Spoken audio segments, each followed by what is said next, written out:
Hi friends, RD পরিবারের সকলকে স্বাগত জানিয়ে আবারও আমি চলে এসেছি একটা নতুন ভিডিও নিয়ে। আজ আমি তোমাদের সঙ্গে শেয়ার করব বাটা মাছের ঝাল টক। এটি খুব কম উপকরণ এবং কম সময়ে তৈরি হয়ে যায়। তো দেখো, এখানে আমি নিয়েছি 6 পিস মতো বাটা মাছ। বন্ধুরা, প্রথমেই বলে রাখি, মাছটা কিন্তু আজকে বাজার থেকে আনা নয়, বেশ কয়েকদিন আগে বাজার থেকে নিয়ে আসা হয়েছিল। এটা আমার ফ্রিজে ছিল। তো প্রথমেই মাছটাকে ফ্রিজ থেকে বের করে বরফ ছাড়াতে দিয়ে দিয়েছিলাম। তো তারপরে এখন মাছের উপরে দিয়ে দিচ্ছি লবণ, দিয়ে দিচ্ছি হলুদের গুঁড়ো। এবার হাতের সাহায্যে ভালো করে লবণ ও হলুদটা মাছের গায়ে মাখিয়ে নেব। তারপর 5 থেকে 10 মিনিট রেখে দেব।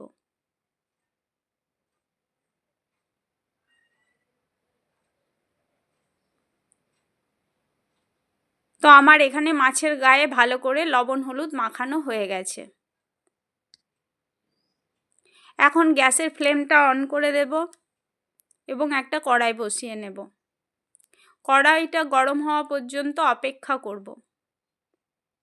তো আমার কড়াই গরম হয়ে গেছে। এখন এখানে দিয়ে দেব বেশ খানিকটা পরিমাণে সর্ষের তেল।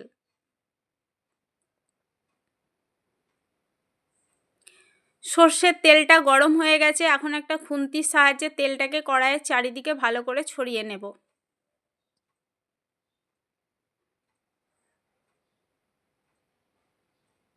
এরপর একে একে মাছগুলোকে ভালোভাবে ভেজে নেব।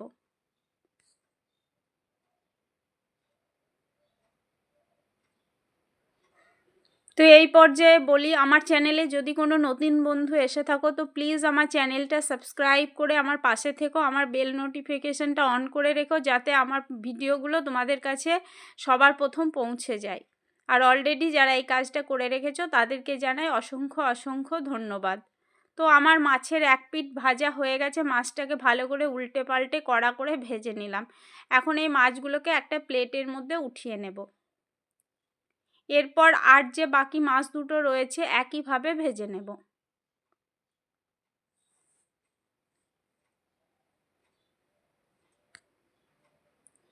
তো এই মাছ দুটোরও একটা পিঠ খুব ভালোভাবে ভাজা হয়ে গেছে।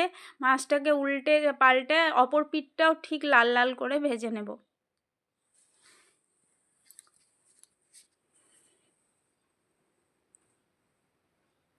তো এখন আমার এই মাছ দুটো ভাজা হয়ে গেছে। মাছ দুটোকে উঠিয়ে নিচ্ছি।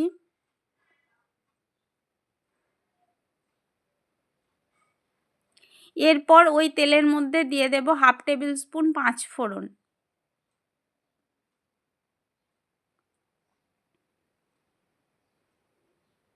দিয়ে দিচ্ছি 4টে কাঁচা লঙ্কা।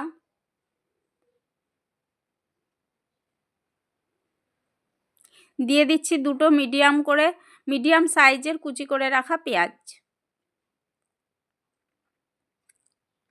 তো এখন আমি পেঁয়াজটাকে খুব ভালো করে একটু ভেজে নেব।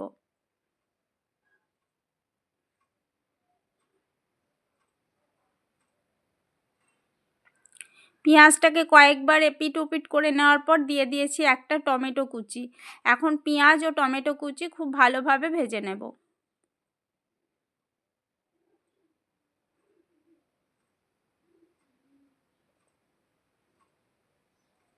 এরপর দিয়ে দিচ্ছি 1/2 টেবিল স্পুন লবণ।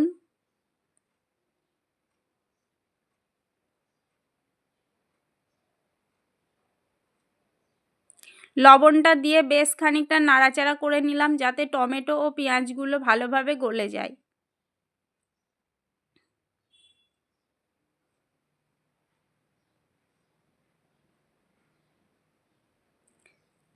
দিয়ে দিচ্ছি 1/2 টেবিল স্পুন হলুদ গুঁড়ো, 1/2 টেবিল স্পুন ধনে গুঁড়ো, 1/2 টেবিল স্পুন জিরে গুঁড়ো আর 1 টেবিল স্পুন কাশ্মীরি লঙ্কার গুঁড়ো। এখন খানিকটা পরিমাণে জল দিয়ে মশলাটাকে ভালোভাবে কষিয়ে নেব। যাতে মশলাটা তলে পুড়ে লেগে না যায়, তার জন্য সামান্য পরিমাণে জল দিয়ে মশলাটাকে কষাচ্ছি।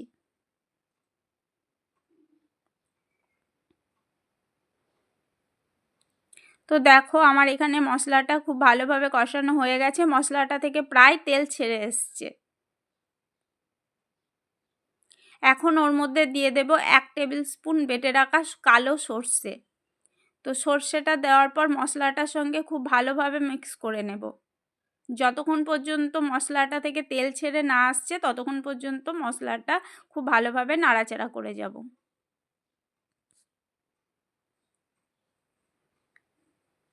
তো দেখো এখানে আমার মশলাটা খুব ভালোভাবে কষানো হয়ে গেছে।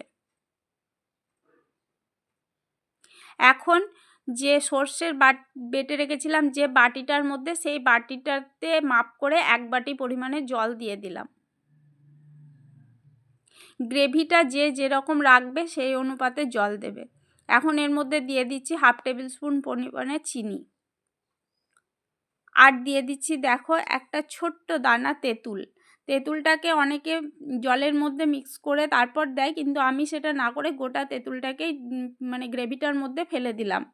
এখন যেহেতু গ্রেভিটা ফুটে উঠেছে তারপর দিয়ে দিলাম ভেজে রাখা মাছগুলো। মাছগুলো দেওয়ার পর গ্রেভির মধ্যে মাছগুলোকে খুব ভালোভাবে মিক্স করে দিলাম। এখন বেশ কিছুটা সময় ফুটা পর্যন্ত অপেক্ষা করব। মিনিট 10 পরিমাণে এটাকে আমি এখন ফুটিয়ে নেব। মিনিট 10 পরিমাণে ফুটিয়ে নিলেই আমার বাটা মাছের টক ঝাল রেসিপি একদম রেডি হয়ে যাবে। তো বন্ধুরা, এটা বানানোর জন্য খুব বেশি টাইমের এবং খুব বেশি উপকরণের প্রয়োজন হয় না।